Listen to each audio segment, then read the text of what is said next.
Hello बच्चों, आज हम लोग पढ़ेंगे classification of acid. Classification of acid में पहला क्लासिफिकेशन हम लोग पढ़ेंगे डिपेंडिंग ऑन। पहला क्लासिफिकेशन होगा डिपेंडिंग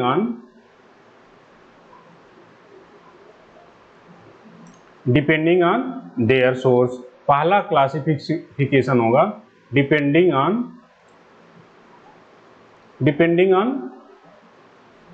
देयर सोर्स। तो सोर्स के आधार पे हम लोग दो टाइप का डिवीजन किए हैं। पहला एसिड है ऑर्गेनिक एसिड। पहला एसिड है ऑर्गेनिक एसिड। पहला है ऑर्गेनिक एसिड। इसका डेफिनेशन हो जाएगा द एसिड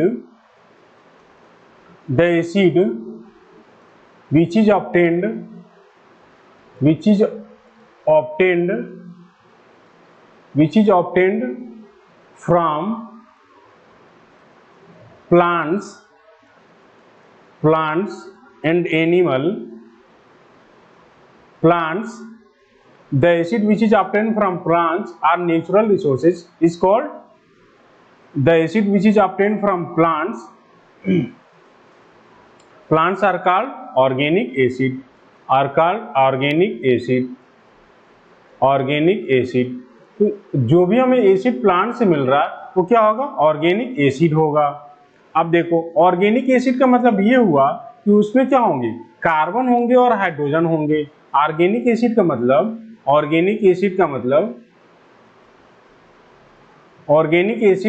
मतलब उसमें कार्बन होगा, हाइड्रोजन होगा और ऑक्सीजन प्रेजेंट होगा। ये तीनों ही कंपाउंड तीनों ही एलिमेंट क्या होंगे? ऑर्गेनिक एसिड में प्रेजेंट होंगे। अब इसका एग्जांपल देख लो क्या होगा। एग्जांपल हो जाएगा इसका, पहला एग्जांपल होगा ऑक्सैलिक एसिड हो जाएगा। फार्मूला हो जाएगा इसका COOH का होल ट्वाइस। इसका स्ट्रक्चर अगर बनाओगे तो ये बनेगा COOH। ये किसका स्ट्रक्चर है? ये ऑक्सैलिक एसिड है। ये है ऑक्सैलिक एसिड, ठीक है। ये ऑक्सैलिक एसिड का स्ट्रक्चर हो गया। इसी तरह एसिटिक एसिड दूसरा एग्जांपल है। दूसरा है एसिटिक एसिड। इसका फॉर्मूला हो जाएगा CH3COOH। इसका स्ट्रक्चर हम लोग बनाएंगे तो बनेगा, स्ट्रक्चर बना दे रहे हैं क्योंकि आपको क्लियर होगा कि किसको हम लोग एसिड बोलेंगे, स्ट्रक्चर आपको पता रहेगा। तो इसका स्ट्रक्चर होगा C single bond hydrogen single bond hydrogen, फिर कार्बन डबल बॉन्ड ऑक्सीजन, फिर हाइड्रोजन होगा, ठीक है। ये क्या है? एसिटिक एसिड का स्ट्रक्चर है। तीसरा हो जाएगा फॉर्मिक एसिड। अगला है फॉर्मिक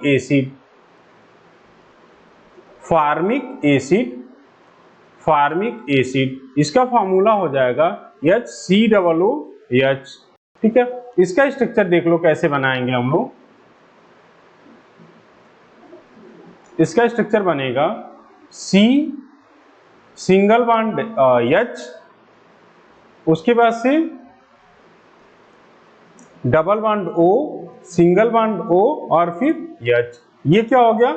फॉर्मिक एसिड का स्ट्रक्चर हो गया। अब देखो ऑर्गेनिक एसिड के बारे में हम लोग कुछ पॉइंट्स जान लेते हैं जो इंपॉर्टेंट है।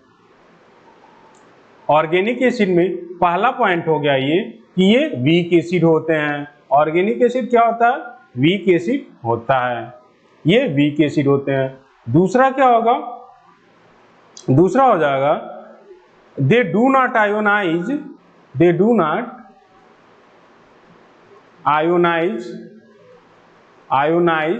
कंप्लीटली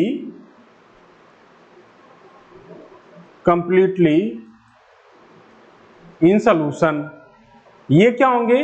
अगर हम इसको सोल्यूशन में डालेंगे तो ये क्या होगा? कंप्लीटली आयोनाइज नहीं हो पाएंगे।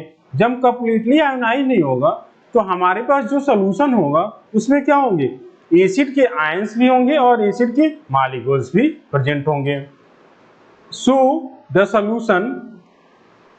Solution of weak acid show the solution of weak acid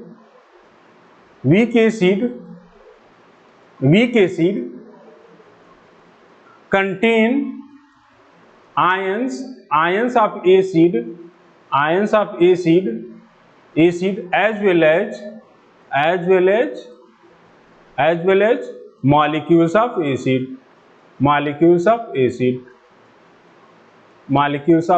ठीक है, ये हो गया।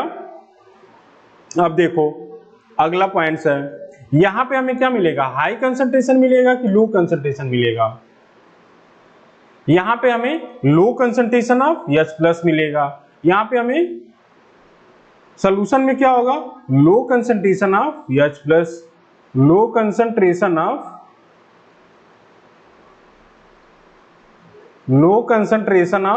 H+ आयन हमें मिलेगा। ठीक है, ये हो गया कुछ पॉइंट्स जो वीक एसिड के बारे में जानना आपको जरूरी है। पहला है कि ये वीक एसिड होते हैं, दूसरा है ये कंप्लीटली आयोनाइज नहीं होते सॉल्यूशन में, तीसरा है कि अगर हमारे पास वीक एसिड का सॉल्यूशन है तो उसमें एसिड के आयंस भी प्रेजेंट होंगे और एसिड के मॉलिक्यूल्स भी प्रेजेंट होंगे, चौथा है कि low concentration of H+ ion हमें मिलेगा सॉल्यूशन में। ठीक है, क्यों लो कंसंट्रेशन, क्योंकि ये कंप्लीटली आयोनाइज नहीं होता है। अब देखो दूसरा एसिड है इनऑर्गेनिक एसिड, दूसरा है इनऑर्गेनिक एसिड। पहला है ऑर्गेनिक, दूसरा है इनऑर्गेनिक एसिड। इनऑर्गेनिक एसिड या फिर मिनरल एसिड, मिनरल एसिड। तो अब देखो acid which are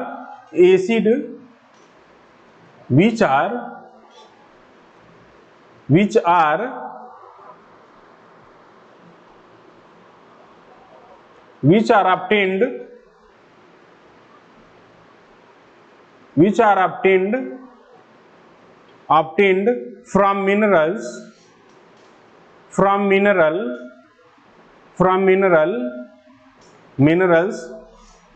are known as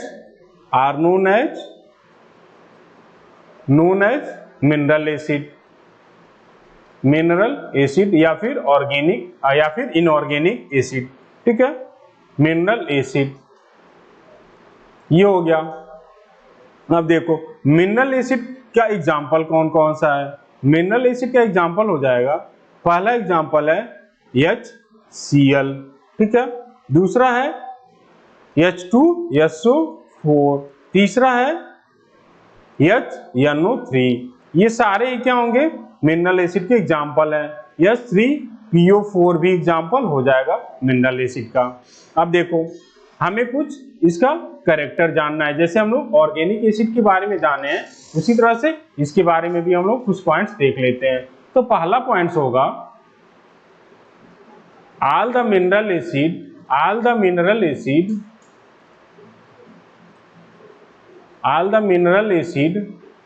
strong acid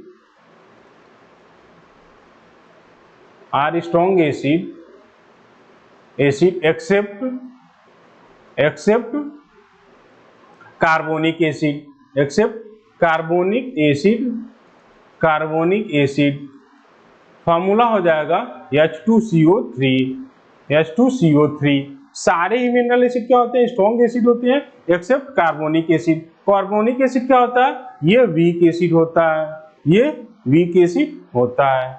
ठीक है, दूसरा पॉइंट्स देख लो, इसका दूसरा पॉइंट्स हो जाएगा दे कंप्लीटली आयोनाइज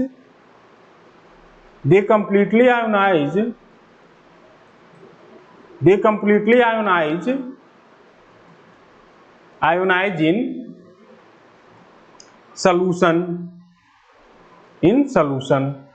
ठीक है, सॉल्यूशन में क्या होगा, कंप्लीटली आयोनाइज हो जाएगा। तीसरा पॉइंट्स हो जाएगा अगर ये कंप्लीटली आयोनाइज हो गया तो सॉल्यूशन में क्या होगा, हमारे पास केवल एसिड का आयंस मिलेगा, ना कि एसिड के मॉलिक्यूल्स मिलेंगे। तो तीसरा पॉइंट्स हो जाएगा the solution of strong acid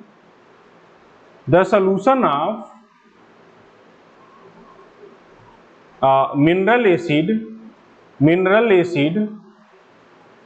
acid contain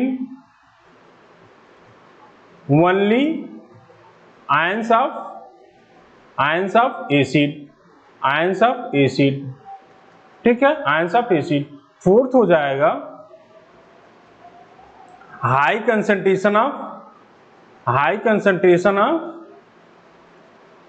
concentration of yes plus ion हमें क्या होगा, मिलेगा इसमें, ठीक है। तो ये हो गया मिनरल एसिड और ऑर्गेनिक एसिड के बारे में। तो हम लोग पहला क्लासिफिकेशन किए, classification on the basis of their source. अब दूसरा क्लासिफिकेशन होगा depending on their basicity.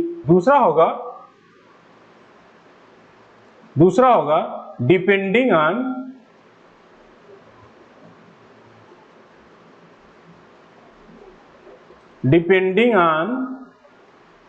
their basicity, basicity के आधार पे हम एसिड को क्लासिफाई कर रहे हैं।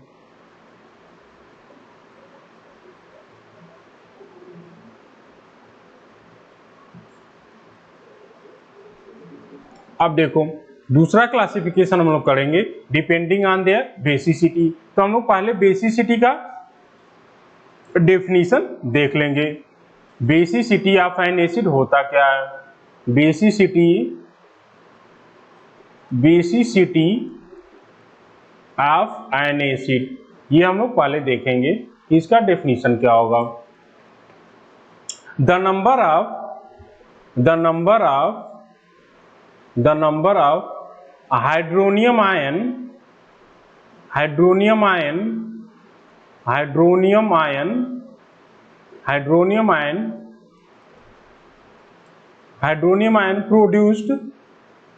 produced per molecule of acid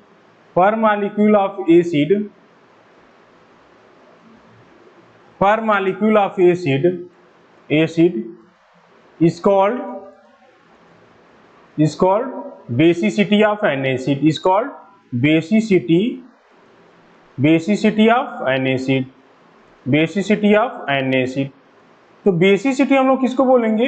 कोई एसिड क्या कर रहा है, आयोनाइज हो रहा है, तो कितने हाइड्रोनियम आयन दे रहा है। कोई एसिड अगर एक्वस सॉल्यूशन में आयोनाइज हो रहा है तो पर मॉलिक्यूल कितने हाइड्रोनियम आयन प्रोड्यूस कर रहा है, उसी को हम लोग क्या बोल देंगे? बेसिसिटी बोल देंगे, ठीक है। अब देखो ये हो गया बेसिसिटी का डेफिनेशन। तो क्या होगा बेसिसिटी?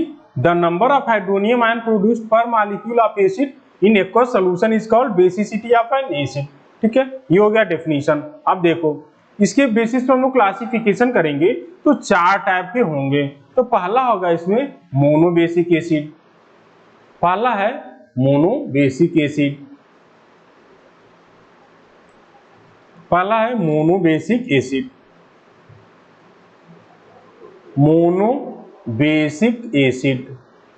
Monobasic acid. तो देखो मोनोबेसिक एसिड क्या होता है? Acid which on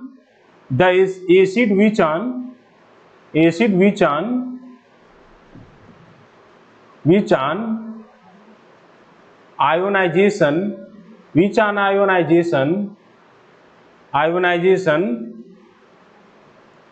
in water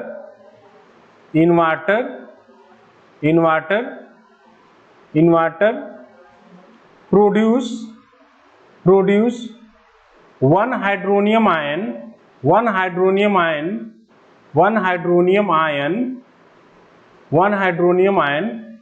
per molecule of acid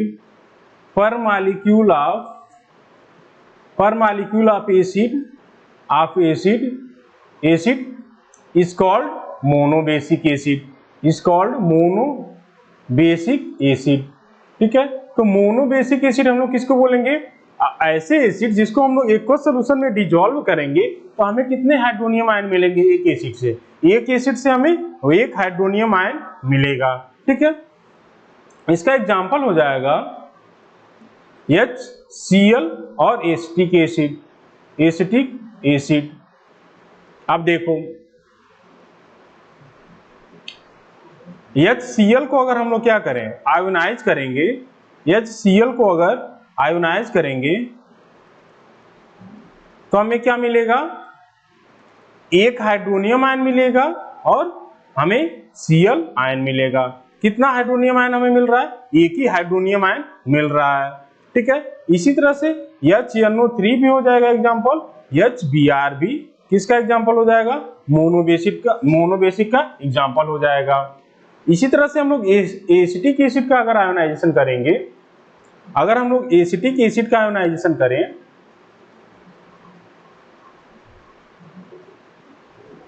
acetic acid का अगर आयोनाइजेशन करेंगे हम लोग तो हमें क्या मिलेगा, एक हाइड्रोनियम आयन मिलेगा, ठीक है, और एसीटेट आयन हमें मिलेगा, ठीक है। एसीटेट आयन ये क्या है, एक हाइड्रोनियम आयन हमें मिल रहा है एक मॉलिक्यूल ऑफ एसिटिक एसिड से। अब देखो मोनोबेसिक एसिड कितने स्टेप में आयोनाइज हो रहा है, यहाँ पे अगर हम आयोनाइज करें इसको तो ये कितने स्टेप में आयोनाइज हो रहा है, एक ही स्टेप में तो आयोनाइज हो रहा है। Monobasic acid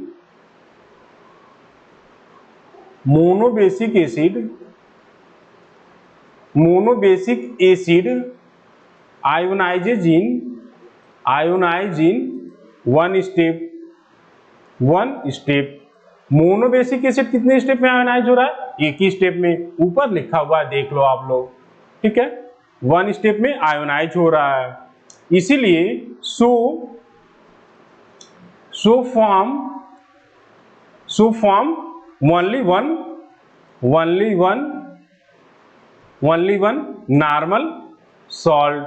normal salt. Acidic salt क्या होता है अभी आगे आएगा तो बता दिया जाएगा आपको। अब देखो जैसे हम लोग यहाँ पे एसिड का रिएक्शन करवा देंगे मोनोबेसिक का किसी बेस के साथ, तो हमें क्या मिलेगा, एक नॉर्मल साल्ट मिलेगा और H2O मिलेगा। ये क्या है, नॉर्मल साल्ट है, ये हमें नॉर्मल सॉल्ट है, ठीक है, ये हो गया नॉर्मल साल्ट। तो अगर हम मोनोबेसिक एसिड का बेस से रिएक्शन करवाएंगे तो हमें क्या मिलेगा, एक नॉर्मल साल्ट मिलेगा। ये हो गया मोनोबेसिक एसिड के बारे में। अब देखो किसी भी कंपाउंड में कितने हाइड्रोजन हैं उस पे उसकी बेसिसिटी डिपेंड नहीं करती है। किसी भी कंपाउंड में कितने हाइड्रोजन एटम हैं उस पे उसकी बेसिसिटी नहीं डिपेंड करती है। बेसिसिटी डिपेंड करता है कि वो एक्वा सॉल्यूशन में डिसॉल्व हो रहा है तो कितने हमें हाइड्रोनियम आयन मिल रहा है, ठीक है, उस पर डिपेंड कर रहा है। जैसे एसिटिक एसिड में कितने हाइड्रोजन के एटम है, 4 हाइड्रोजन एटम है, लेकिन हमें उसको एक्वा सॉल्यूशन में डिसॉल्व कर रहे हैं तो हमें कितने हाइड्रोनियम आयन मिल रहा है, एक ही हाइड्रोनियम आयन मिल रहा है, ठीक है। तो नंबर ऑफ हाइड्रोजन एटम पे डिपेंड नहीं करता है। अब ये हो गया मोनोबेसिक। दूसरा है डाइबेसिक एसिड। Dibasic acid. तो अब आप लोग को डेफिनेशन थोड़ा थोड़ा बनाना आ गया होगा। Acid which on ionization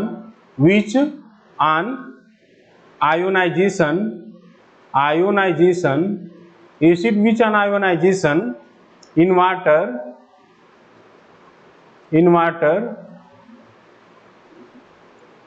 gives two hydronium ion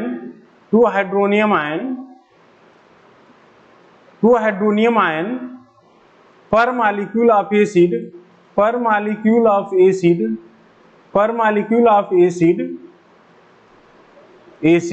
is called dibasic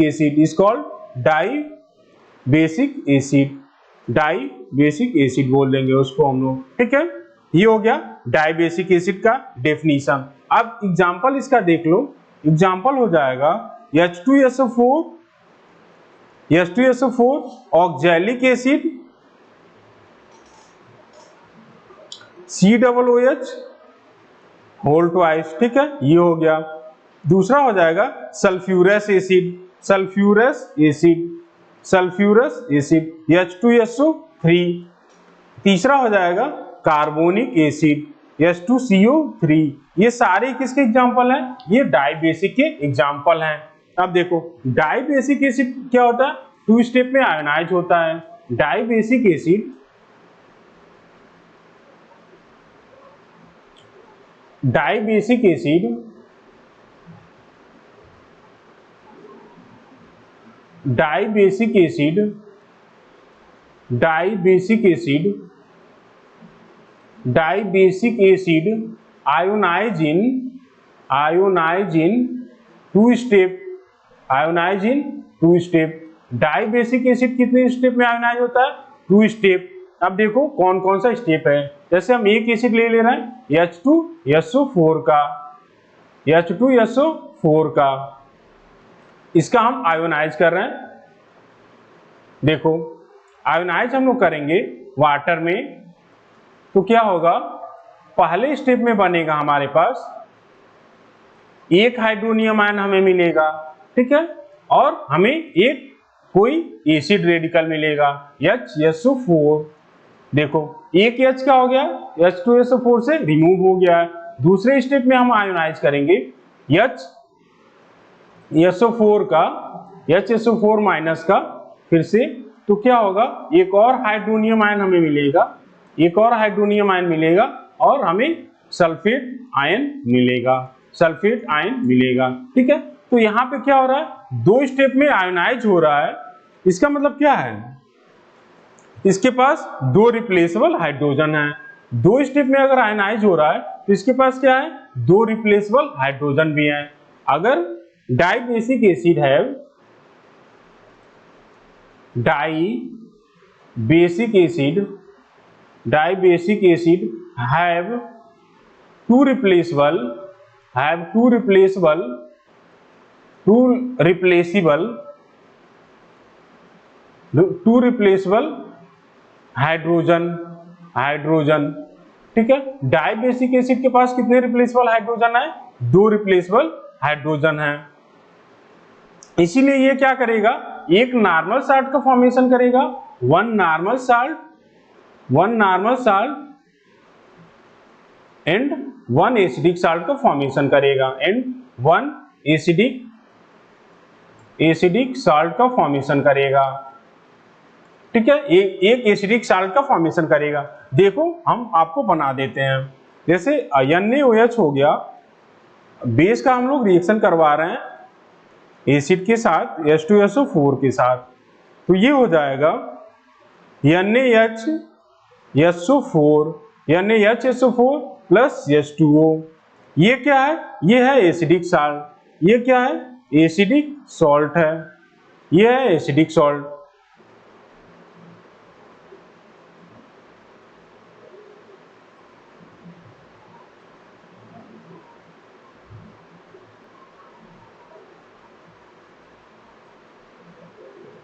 ठीक है, ये है एसिडिक सॉल्ट। एसिडिक सॉल्ट इसको क्यों बोला जा रहा है, क्योंकि इसमें ये है, ये जो हाइड्रोजन है ये क्या है, रिप्लेसेबल हाइड्रोजन है, ये क्या है, रिप्लेसेबल हाइड्रोजन है, ये है रिप्लेसेबल हाइड्रोजन, इसलिए इसको एसिडिक सॉल्ट बोला जा रहा है। अब देखो एक और रिएक्शन हम लोग करवा देंगे NaOH का, बेस का डाइबेसिक एसिड के साथ, तो यहाँ पे क्या फॉर्मेशन हो जाएगा, यहाँ पे हो जाएगा Na2SO4 प्लस H2O का, ये क्या होगा, ये होगा नॉर्मल साल्ट, ये होगा नॉर्मल साल्ट, ये क्या है, नॉर्मल साल्ट है, ठीक है, ये हो गया नॉर्मल साल्ट।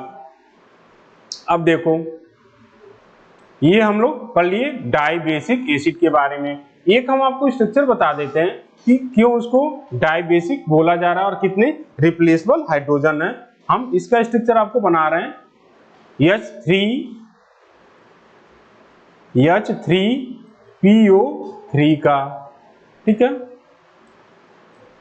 ये देखो फास्फोरस है, ये फास्फोरस से डबल बॉन्ड से कनेक्टेड होगा ऑक्सीजन, सिंगल बॉन्ड से कनेक्टेड होगा ऑक्सीजन, फिर इससे कनेक्टेड होगा हाइड्रोजन, फिर सिंगल बॉन्ड से कनेक्टेड होगा ऑक्सीजन, इससे कनेक्टेड होगा हाइड्रोजन, एक जो H है वो इससे कनेक्टेड होगा हाइड्रोजन, ठीक है। अब जो ये वाला हाइड्रोजन है जो ऑक्सीजन से डायरेक्टली क्या है, अटैच है, उसी को हम लोग क्या बोलते हैं, रिप्लेसेबल हाइड्रोजन। ये क्या है, रिप्लेसेबल, ये क्या है, रिप्लेसेबल हाइड्रोजन है, इसी को हम लोग रिप्लेसेबल हाइड्रोजन बोलते हैं। तो ये भी क्या है, रिप्लेसेबल हाइड्रोजन हो गया। ठीक है, तो आप लोग समझ गए होंगे कि हाइड्रोजन ज्यादा होते हुए भी क्या है, उसकी बेसिसिटी उतना नहीं हो रहा। क्यों? क्योंकि हमारे पास रिप्लेसेबल हाइड्रोजन पे डिपेंड करता है किसी भी चीज की बेसिसिटी। ठीक है, अब देखो ट्राई बेसिक एसिड के बारे में। तीसरा है ट्राई बेसिक एसिड। तीसरा है tribasic acid. Tribasic acid का डेफिनेशन हो जाएगा acid which on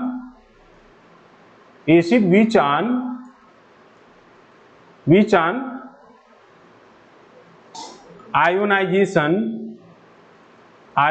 in water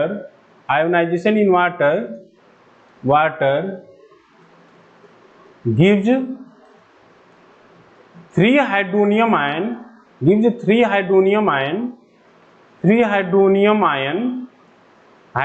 ion per molecule of acid is called tribasic acid।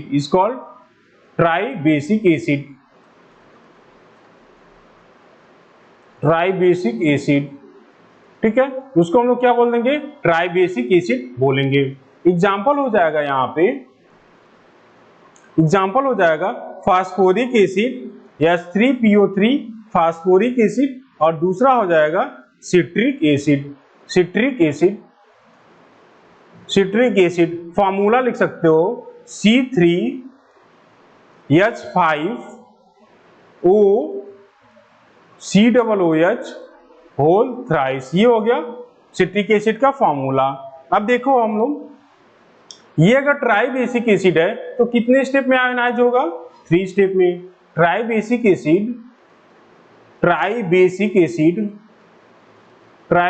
Acid ionises in 3 steps.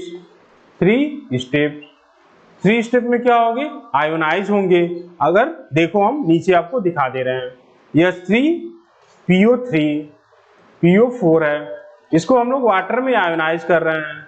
तो पहले स्टेप में क्या होगा, एक हाइड्रोजन रिमूव करेगा H3PO4, तो ये हो जाएगा H2PO4-1 प्लस एक हाइड्रोनियम आयन। ठीक है, अब देखो दूसरे स्टेप में इसका हम लोग आयोनाइज करवाएंगे H2PO4-1। ठीक है, तो ये हो जाएगा HPO4-2 और एक हाइड्रोनियम आयन हमें मिल जाएगा, एक हाइड्रोनियम आयन। इसको ऊपर कर दे रहे हैं तो आपको दिखेगा। ठीक है, एक हाइड्रोनियम आयन हमें मिलेगा। तीसरे स्टेप में हम लोग इस वाले को आयनाइज करेंगे HPO4-2 को, HPO4-2। तो तीसरे स्टेप में हमें मिलेगा PO4-3 और एक हाइड्रोनियम आयन हमें मिल जाएगा। ठीक है, अब देखो यहां पे जो पहले स्टेप में जो हमें निगेटिव आयंस मिल रहा है और दूसरे स्टेप में जो निगेटिव आयंस मिल रहा है, दोनों में क्या है, रिप्लेसेबल हाइड्रोजन है। तो इन दोनों से जो साल्ट का फॉर्मेशन होगा वो क्या होगा, एसिडिक साल्ट होगा। तीसरे स्टेप में क्या है, यहाँ पे कोई रिप्लेसेबल हाइड्रोजन नहीं है एनायंस के पास, तो इससे जो साल्ट का फॉर्मेशन होगा वो नॉर्मल साल्ट का फॉर्मेशन होगा। तो ट्राई बेसिक एसिड में क्या होगा, ट्राई बेसिक एसिड में क्या होगा, 2 एसिडिक साल्ट का फॉर्मेशन होगा, 2 एसिडिक साल्ट का फॉर्मेशन होगा, एसिडिक साल्ट, और क्या होगा, 1 नॉर्मल साल्ट का फॉर्मेशन होगा, 1 नॉर्मल साल्ट का फॉर्मेशन होगा। ये होगा ट्राई बेसिक एसिड में। अब देख लो कौन कौन सा फॉर्मेशन हो रहा है। हम लोग बेस का रिएक्शन करवा देते हैं NaOH का H3PO4 के साथ। तो पहला जो एसिड होगा NaH2PO4 और प्लस वाटर हो जाएगा। दूसरा हो जाएगा NaOH के साथ ही हम करवा रहे हैं H3PO4 के साथ, तो ये हो जाएगा 2HPO4 और H2O। तीसरा हो जाएगा NaOH प्लस H3PO4। तीसरा हो जाएगा Na3PO4, ठीक है, प्लस H2O। ये हो गया साल्ट का फॉर्मेशन। अब देखो इसमें कौन एसिडिक साल्ट है, कौन नॉर्मल साल्ट है। एसिडिक साल्ट हमारे पास है, एसिडिक साल्ट होगा NaH2PO4 और Na2HPO4, ठीक है। और नॉर्मल साल्ट क्या हो जाएगा, नॉर्मल साल्ट हो जाएगा Na3PO4, ठीक है। ये एसिडिक साल्ट क्यों हो रहा है, क्योंकि ये क्या है, रिप्लेसेबल हाइड्रोजन है। ये क्या है, रिप्लेसेबल हाइड्रोजन है, ये रिप्लेसेबल हाइड्रोजन है, इसीलिए एसिडिक साल्ट हो जा रहा है। सेम इसमें भी है, ये भी क्या है, रिप्लेसेबल हाइड्रोजन है, इसीलिए वो एसिडिक साल्ट हो जा रहा है, ठीक है। तो आप लोग समझ गए होंगे क्लासिफिकेशन ऑफ एसिड को, ठीक है, ओके।